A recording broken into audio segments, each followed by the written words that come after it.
You're watching Face to Face. I'm your host, Tim Vince, and I'm delighted to be joined by Melanie Symonds, the famous Melanie Symonds, you know, who edits The Heart's newspaper, and we're going to call this episode The Heart of the Nation, Melanie. Now, but before we talk about the ministry, which is respected and enjoyed by Christians across the land and abroad, just tell us a little of how you came to faith, and then we'll talk about your career before the newspaper. Right, thank you. Well, I have to say before we start, I've got major imposter syndrome sitting here, but just shows what the Lord can do. Yes. So I didn't grow up as a Christian. My mother was nominally Anglican. My father had been interested in the Bible before they were married, and then when they were married, that sort of went out of the window for various reasons. And my father inherited a lot of money, which didn't last for very long, and so they eventually got divorced. And it was when I was in my early 20s, I think there is a statistic which says that children who've lost a parent, or sorry, whose parents are divorced, but girls in particular, they lose confidence. And I know my academic work went off, although I was at a very good school, and I sort of scraped into university with not brilliant A-levels. And I did French and German there, and then I got a job through a family friend. Again, I didn't have the confidence. Yeah, no, confidence is a strange thing, because overconfidence can make you proud, but lack of confidence can give a kind of humility. And you even opened up by saying, I feel I've got imposter syndrome. But anyway, God knows your heart, and that's what He's interested in. Well, I have to say, pride is something one has to guard against. Yeah. I always remember Colin Urquhart, whose ministry I was within for some years, and extremely blessed by, and whenever someone said something nice to him, he'd say, "Oh, glory to God." Yeah, I try to remember that, because if you get proud, you soon get knocked down anyway. That's right. Yeah, and, very good. Like Jesus said, "Beware when all men speak well of you." Exactly. So, I know. You know, we had a critical email the other day, and it winged in at a time which wasn't brilliant, when I was close to the press deadline. And I thought, well, actually, it could have been a lot worse. And beware when all men speak well of you. Yeah, exactly. But so yes, when I got a job to a family friend, I was his PA in the city, and he just talked about money all the time. And I thought, there's got to be more to life than this. Yeah. So one lunchtime, I staggered into a city church. Wow. And I suppose my Anglican roots came back, and the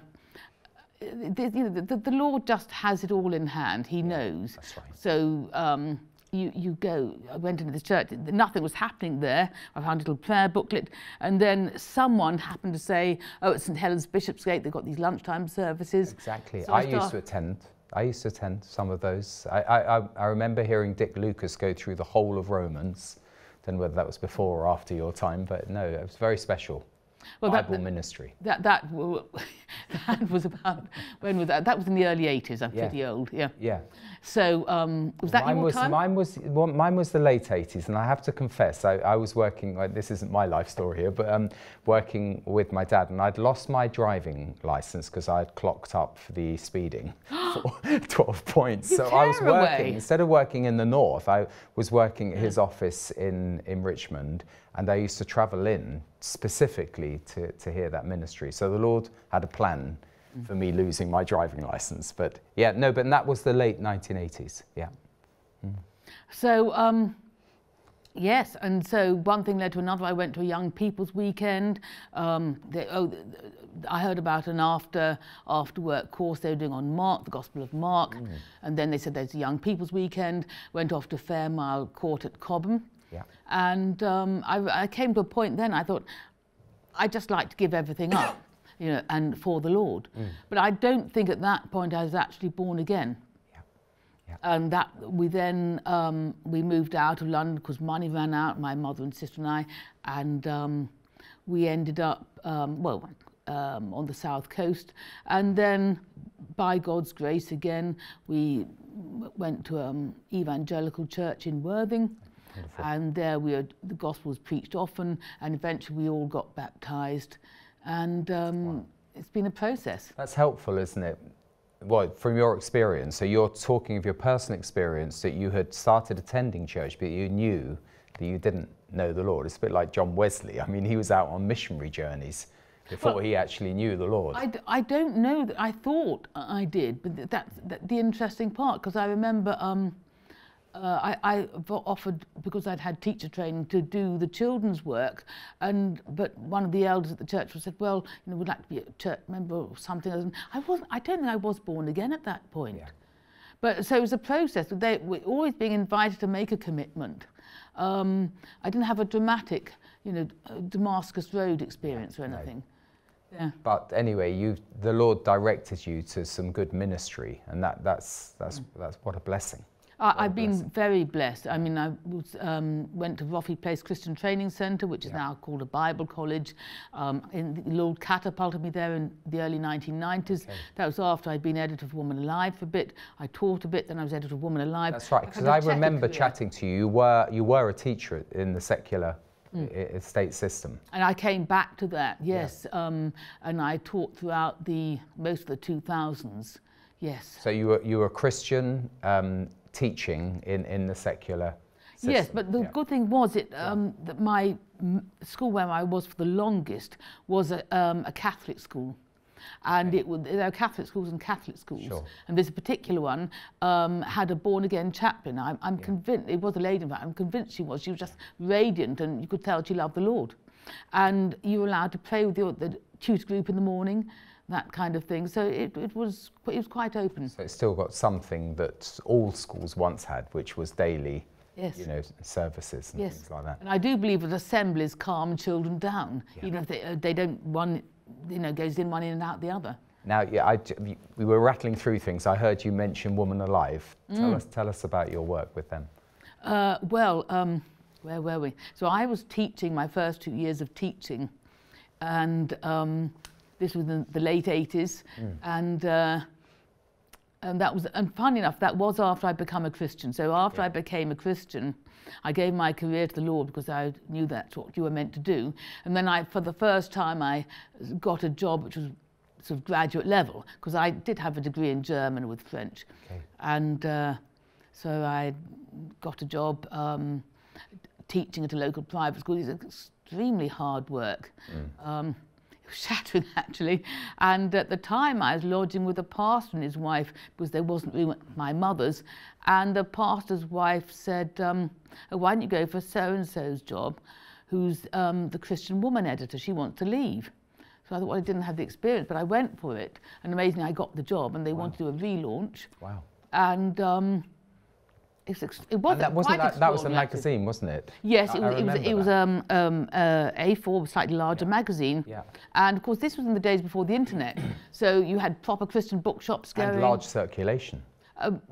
Pretty large. Yes, yeah. I think we relaunched as Woman Alive, and I think for the first one we printed 21,000. Yeah, it's very good. We print more than that for Heart now, interestingly, but people were buying this. That's exactly right, yeah. Because there were other magazines. There was like Buzz magazine, which then, There's evolved. Christian Family. Exactly. There's staples of there was Herald House, where I was the editor, and there was... not the Christian Herald. Were you involved there as well? No, but that was where the Herald had been birthed. That's right, I knew it was down Herald House in Worthing. That's right, I know. And then there was the, was it Elm House Publishing in New Malden? That's right, I remember that. So they published, if I'm right, where did they publish Buzz magazine? Possibly. New Malden, yeah. Possibly. But then it was Aries printers down in Heathfield who were very involved. That's really interesting because my dad was involved in a number of Christian ministries, and we used to advertise in all of these magazines and newspapers. And the Christian Herald had a good circulation. And then you had the major, obviously the Church Times, Church of England newspaper, quite wide circulation. But in those days, you had paper press releases landing on your desk all the time. Yes, exactly. Yeah, exactly. Brilliant. Okay, so that was like a little bit of a backstory to your vision for Hearts. But just tell us a little bit more then of when you finished the teaching work, you went straight into No, Christian it wasn't as neat as that. Okay. So back in 1996, I did have a checkered career. I was helping in a messianic ministry, and that kind of fell apart. And now I'm interested, because I was also involved, mid-90s. I was selling products made in Israel, and if it's South Coast, that wasn't the one in Hove. There was a messianic church in Hove. That was the one. Classic. Philip, was it? What was his name? Sharp. That's right. Yes, No, yes. I met him. Don't speak ill of the dead.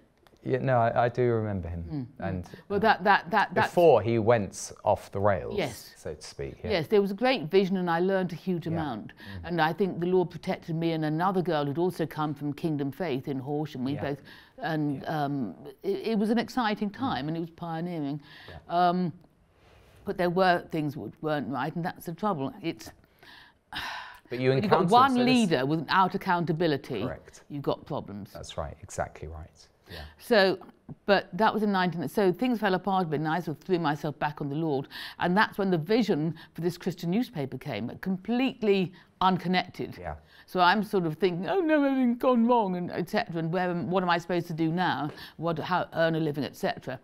And so then this vision for a Christian newspaper came, but I couldn't see how I was going to do it, and I saw it as being. Where was I? Was I living in London at the time? Or I could, whatever. But I saw it as being heart of various London boroughs, Heart of Ealing, Heart of Harrow, Heart of Wembley. Yeah. And the vision is still there, because ultimately it might be like that around the country. I mean, so that was, but I couldn't see how I was going to do it, so I parked it. Yeah. And other people also had visions for a free Christian paper. That's right, I know. But I know Clifford Hill did. I had a vision for a newspaper on Israel, so I launched one in the late 1990s called Israel and Christians Today. Weren't allowed to use Christians and Israel Today because there was an Israel Today magazine which is still going. But yeah, and it was to try and just correct some of the historic distortions and send it to church leaders. So I did my bit for a few years, but well done for persevering. But the point is, there's a need. That's the key thing. That's God's grace. Yeah, I exactly. mean, it's former pastor. Yeah. He used to pray for me a lot. He said he wouldn't cover the paper, but he would cover me. Yeah. There were times he was led to pray specifically for tenacity, and that is God-given. Yeah. Because I see so many. It's so easy to be shunted off course, and I do particularly want to say to anyone who feels they've got a vision for doing something, it's harder at the beginning. That's right. That's right. And one of the things I've learned is when you've got a vision, it's like a baby. You don't put a newborn baby out in its pram in the freezing cold in winter. Yeah. So you don't share your vision with people who won't be sympathetic or who won't understand, because it's not their vision. So you can't run it by other people for their approval. Yeah, what I decided, and you probably did something similar, was there was no point going around church leaders to ask would they be interested in such a newspaper. So I produced a newspaper and sent it out to all the mailing lists I could find, to about 70,000, from Crockford's directory and all of that, and saved the money by putting it into sort the postal codes myself. Can you imagine doing that around a church, a full church hall? But yeah, at the end of the day, if the Lord's given you the vision, you've got to run with it, and He'll give you the strength and the grace, as you've just said. I mean, the whole thing, it's supernatural. So just going back, so in 1996, I couldn't see how I was going to do it. So I went to Israel for a few months between 96 to 97, and that's when I suppose the Lord told me to come back. He told me my career was in West Sussex. So I came back, taught for West Sussex, the local authority. And so that, praise God, that few years then gave me a teacher pension, which, thank you, Lord, not a huge one, but it helped. Yeah. And He knew that, and it was still very hard work, because it was in the Tony Blair time, had all these unrealistic targets and initiatives, and the teaching profession just took it all on board. Yeah. And so you had more time doing the paperwork and giving them the stats then it was shattering anyway. And I remember once thinking, oh Lord, I'm exhausted, how long? And he did say education, education, education. That was his yes. his vision for the country. So in about 2000, so I taught it, went to a good Catholic school. The Lord opened the door for me to go there, teach there from 1999. And then in 2004, I was, yes, 2005, I then discovered that there was something wrong with me and I had to have surgery. Right. And that's because I was so exhausted. I wasn't exercising. Yeah. And I was... there's a lot of pressure, isn't there? A lot of pressure. But the Lord didn't want me to advance in teaching. No. And that's before right. I got ill, or realised I wasn't or was not well, the Lord had said to me, I think that in 2004, turn your back on teaching. Yeah. And I thought, well, what do I do? And I don't think I thought about the vision for the paper. Yeah. So back to 2005, had enforced long period off school, and I had some radiotherapy as well. I resisted chemo, thank heavens. Yeah. But so then I threw myself back on the Lord, because nothing like you feel okay, you've escaped death. I remember driving along to a parents' evening after being diagnosed. I thought, well, none of them know this, but I could die.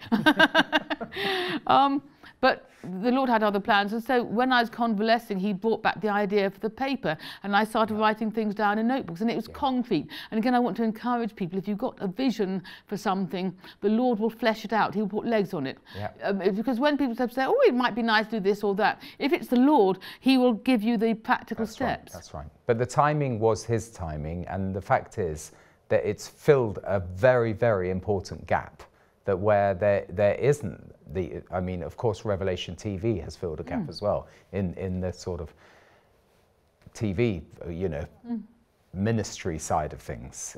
But in terms of news for Christians to read, for encouragement and for prayer, there's not much out there. So when Heart came along, I think it was really welcomed. Well, that's having been, having had family in Sussex, you see, I saw these newspapers coming in, and I thought, wow, I know what work goes into it, and so. And is it a quarterly or a bi-monthly? It's bi-monthly, yes. Yeah. I thought of doing quarterly, but in terms of advertising, that wouldn't work for events. Yeah. Because part of the vision, because there are lots of aspects of the vision, and I'm seeing, what can I say, about a third of it has now been realised. There's so much more potential. We could have people around the country who are taking charge of their own local editions. Because part of the original vision, when I launched in 2007 finally, and that was another saga, but amazingly, in 2007, part of the vision was to have local testimonies and local news. I never thought it was going to go more national. Yeah. But it was like the disciples being kicked out of Jerusalem because the local pastors would say, oh, very nice, I've patted you on the head, but they didn't support it financially or anything, so it kept having to go further. Yeah. So now it goes all over the country. Yeah. So brilliant. 2000... But also local news is interesting for the country. If there's a Christian testimony, it's relevant to everyone. Well, we try to have a testimony in every issue, and we have page 3 for what would have been local news, local people doing stuff and running marathons or whatever. But actually, writing local news is really hard work. Yeah, that's right. And it's really hard work, and I have no journalistic training. And you've got to keep the quality levels up as well. That's the danger. Otherwise, you're talking about someone walking their dog or something, and that's not going to get traction. It's really hard work getting the pictures, checking if there's a photo credit. That's important, yeah. All this kind of stuff, getting the decent photos from people, and we don't have the staff to say, oh, we'll send a reporter out. Yeah, that's right. Or anything like that. It's all on a shoestring. Yeah, brilliant. But by God's grace, that it was amazing. I said, Lord, back at, while I was recovering from the cancer and sitting there, Lord, if you want me to do this paper, and I started to go back to school then, part-time, then I need a desk and a computer. Because I had nothing, apart from my... What I want to do now, Melanie, is sort of... so we've talked about your personal story, which is amazing, how the Lord took you to the newspaper. But now, having been publishing it, I suppose, for nearly... 16 years. 16 years. 2007 to 2024. So a lot has happened You know, it's like the world has been turned on its head, and you're a day in, day out, you know, seeing the news, filtering and seeing the Christian perspective. Just tell us, over this 16-year period, what has gone right and what has gone wrong in the nation spiritually. With, by the way, absolutely no warning. We didn't even have a cup of tea to discuss this. No, we didn't. Just whatever, however you feel the Lord leads you to comment. Well, yes, I mean, I used to be a teacher, so I'm used to winging it. So,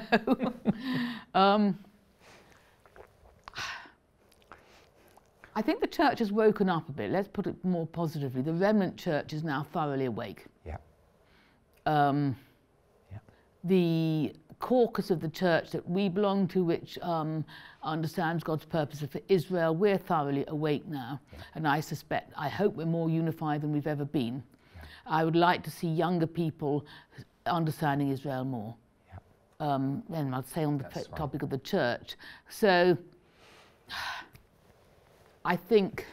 And by the way, that's what drew me to Howard when I met him before this Revelation TV started, and we had such a shared love and knowledge of what was going on, and the darker side of what's going on in the Middle East. Because sometimes you can just be ideological and rose-tinted spectacles on what's happening concerning Israel, but it really comes to life when you see evil, you know, manifested. And 1979 with the Ayatollah Khomeini, that was just an outbreak of evil, which explains. And then you think, well, why are the Jewish people so hated? Because Satan exists. Yeah. I think I would actually find it very hard to be a teacher now, because the feeling would be so against Israel. Yeah. I mean, I'm still a member of the National Education Union, and they were offering, last October when they started demonstrating in the streets, I got an email around saying they would pay my train fare and my lunch to join the demonstration. And this is horrifying. And I'm having emails with them. And encouraging kids to get involved in other sort of events that are not, you know, for Christian lifestyles. Well, yes, I think even in a Catholic school it possibly be quite challenging. Yeah. But so going back to where the church is, I think this is the whole COVID business was... It did expose a lack of depth, let's say, where churches, the testimony. Let's just say it's not me to give my testimony, but I think that the way churches just collapsed, as it were, before the government legislation without a fight. There were some exceptions to that, but it just showed. Well, what's your conviction for sharing the faith or for fellowship? Yes. I mean, there were creative ways round it, but I thought, you know, when I saw these churches closed, there wasn't even in the door saying, if you'd like to find out Jesus or have someone to pray with, phone this number. There was nothing. Yeah. There was nothing. People were cast adrift. Yeah. And if you were, even if you were a church member and then you were confined to Zoom, you could feel so lonely and isolated. I mean, it's all right for couples, or say a couple with a house and a garden. They could sit in their garden, they had each other, fine. Yeah. Exactly. But at the time, anyway, we'd better not... No, but it is one of those things that's happened recently. Then we've got these wars going on. Well, I think the church lost authority in the COVID time. Yes. It lost authority. Anyway, better not go on about this too much. So the church is kind of regrouping, and what's interesting is there are more people who feel emboldened to start initiatives outside the church. Yeah. As Clifford Hill has written about and prophesied, many more small groups. People are meeting in homes, and they're now seeing that as a substitute for church, which I'm not 100% convinced about, because I like to go to a building on a Sunday and I like to have a proper time of praise and worship. And that's just... And you can minister as well as being ministered to. So yeah, the danger is that we as T.D. Jakes once said, come out of your caves, come out of your caves. That was after 9/11, because everyone's sort of cowering in fear. But actually, I think we do need to shout things from the rooftops. which is what you're doing with the newspaper. Oh, well, yes, well, I tend to hide behind my laptop a bit. I think I could have gone out much more. I mean, the Lord give me 1 or 2 ideas about doing regional coffee mornings, which I haven't done, inviting local ministers. Yeah. I have been a bit timid in that respect. Yeah. But just going back to, I know, just people who've got a vision and think about how does this stuff work. The Lord will, as always for me, the thing I wake up thinking about is often what the Lord wants me to do. Yeah. That's a priority. And then when I'm reading the Bible, that's when the Lord downloads more insight and inspiration. So all the forms we use in the office, He's downloaded them to me when I'm reading the Bible. Excellent. And I really want to encourage people that, because, you know, I just go through daily readings and you're reading Leviticus or Deuteronomy or something, and at the same time the Lord is giving you stuff, and so that's what I trust. Yeah. I trust the revelation when I'm reading the Word, and when I'm in worship, if I'm focused on the Lord. I mean, both times I'm focused on the Lord. So if I'm in worship or praise and word, look at the Lord, often He's clarified what He wants for the cover of the paper then. No, this is we're very near the end. You might be happy or sad to hear, but it's a wonderful testimony for everyone to know that what the Lord can do, because we're just ordinary folk, aren't we? And he can direct us and equip us and inspire us from His scriptures. But it's also, and again, I want to encourage people, they've got an idea. You've got to push doors in a way, because if it's of the Lord, you'll be living and breathing it. Yeah. And so I had no money to start printing. And so we were on one of our end of term last days at school, when they gave us a glass of red wine and sent us to, well, white wine, and sent us to play in the traffic. I think they wanted to cull some of the staff. Oh, you're not a very good teacher, have some more wine. Sorry. Anyway, so, but I happened, you know, saying about the vision being like a baby that you mustn't expose to people who may not get it. But there was a head of English there, was a Christian. He's a lovely man. And I felt to mention, I've got a vision for a Christian newspaper. Yeah, yeah. And he said, well, I can tell you this trust gave us some money for my youth project. I got money from them from printing the first papers. Amazing, amazing. We're out of time. You know, every baby has a heart. And so all I can say is thank you on behalf of all the readers for the work, because you're touching the hearts of the nation and of believers, and strengthening and encouraging. Thank you very much, Melanie Symonds, thank you, Tim, for joining me on Face to Face. And thank you for joining us, and look forward to seeing you next time we go face to face.